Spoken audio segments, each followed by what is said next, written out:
Russian forces launched a new offensive into Sumy Oblast, charging across open fields with the exception of minimal resistance. But what they encountered was a carefully planned Ukrainian trap.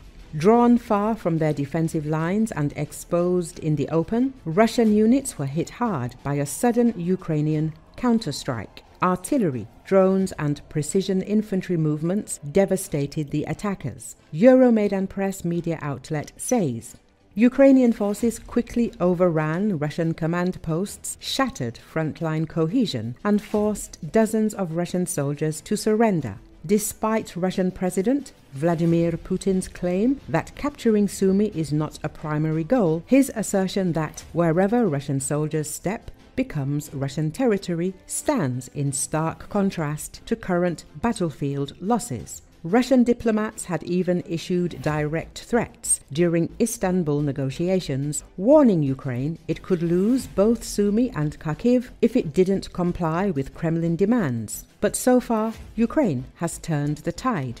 In the opening days of the Russian offensive, Ukrainian forces appeared to retreat, offering limited resistance. In reality, this was a strategic maneuver.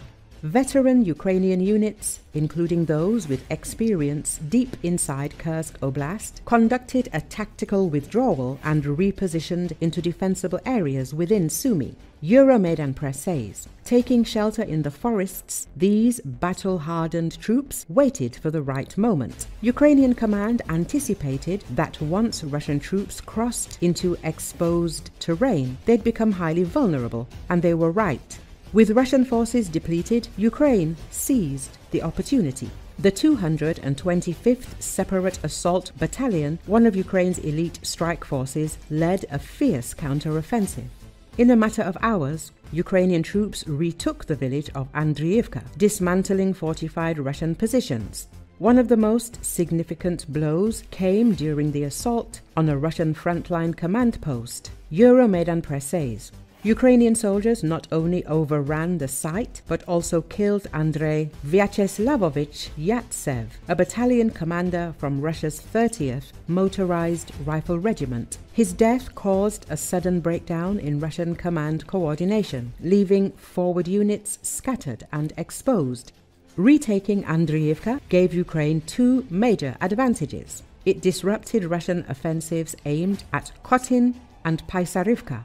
It allowed Ukrainian drone teams to hunt down dispersed Russian units during follow-up clearing operations. Ukrainian forces have since re-entered multiple contested villages and continue to dig in. Meanwhile, Russian commanders are still determined to push toward Khotin, hoping to create a drone strike corridor capable of reaching Sumy city, the regional capital.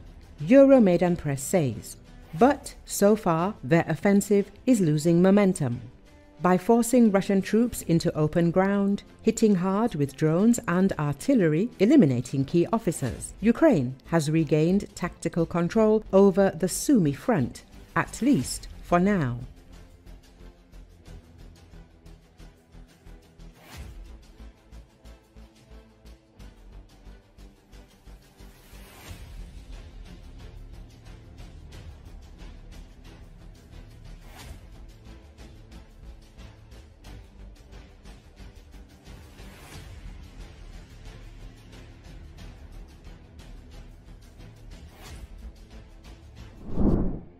Belarusian President Alexander Lukashenko labeled U.S. strikes on Iran's nuclear facilities a dangerous violation of international law during a meeting in Minsk on Friday.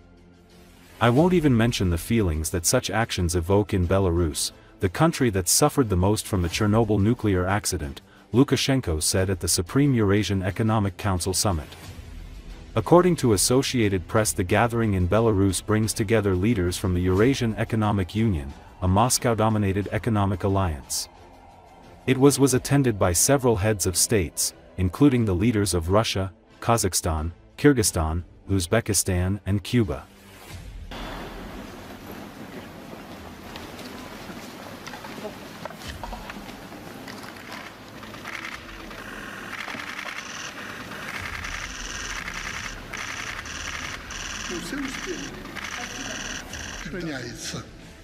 притом бережно.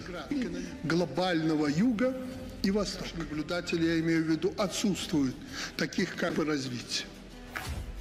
Вестекшему цифрового развития азийский экономический путь, как мы называем, передовых производств, особенно в сферах засилья западных корпораций, фармацевтик. А недавние удары по ядерным объектам Ирана, находящимся под контролем МАГАТЭ, самым опасным образом нарушают положение международного права, включая договоры о нераспространении ядерного оружия и Женевские конвенции 1949 года.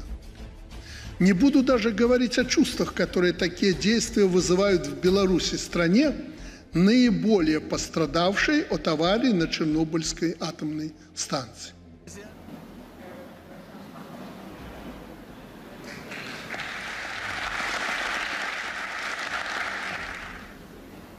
Друзьям из Казахстана.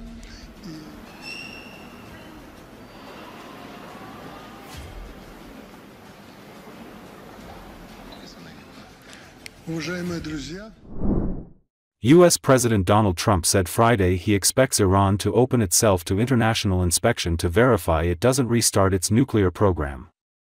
According to Associated Press, asked during a White House news conference if he would demand during expected talks with Iran that the International Atomic Energy Agency or some other organization be authorized to conduct inspections, Trump responded the Islamic Republic would have to cooperate with the group or somebody that we respect, including ourselves. Mr. President, if you look at back at the last week, it's been extraordinary in terms of the action in the Middle East. You were at The Hague. I'm wondering now. Hell of a week, hasn't it? I'm wondering now if you believe that Iran. I'm wondering now, sir, if you believe that Iran has given up its long history of ambitions with nuclear weapons, or what you would like to see from them to prove that they do, and what type of meetings is your administration looking for next week with Iran? So Iran wants to meet. As you know, their sites were obliterated. They're very evil nuclear sites. They were, now has been proven. We had some fake news for a little while. The same people that covered the Hunter Biden laptop was from Russia. The same people that did 3 or 4 of the Russia hoax. But on their no, wait, just listen. They came up with something that delayed the credit that our great pilots and these great what talent that was, and they hit it right down in the spot. 52,000 feet. Think of this dark, no moon, you couldn't see a thing.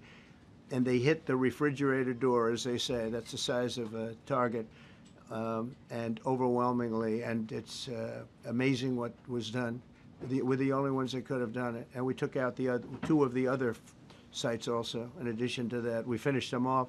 That was a very evil intention. I believe that, and again, time will tell, but I don't believe that they're going to go back into nuclear anytime soon. They spent over $1 trillion on nuclear, and they never got it together. And nothing was moved from the site, by the way. To do that is very dangerous. It's very, very heavy material. Those cars were most likely the cars of masons because they were pouring concrete at the top, at the hatch, as you know, the hatch going into the nuclear site. They wanted to reinforce it, and they had some masons there pouring concrete. By the way, that concrete was obliterated. It hit exactly at the concrete. It was, I don't think it had a chance to dry, but everything's down there. It's under millions of tons of rock.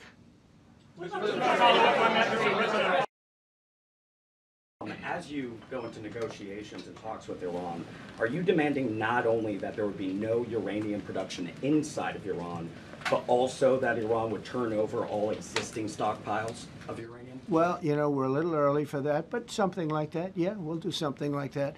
Let me say that I've been saying for 25 years, even as a civilian, you cannot let them have a nuclear weapon. And that's what happened. It's been obliterated. It would be years before they could ever get going. And I really think it's probably the last thing. They have to recover from a hell of a tough war. Would you also be demanding that the IAEA have full rights to inspect in Iran? Or somebody, yeah. Or somebody that we respect, including ourselves.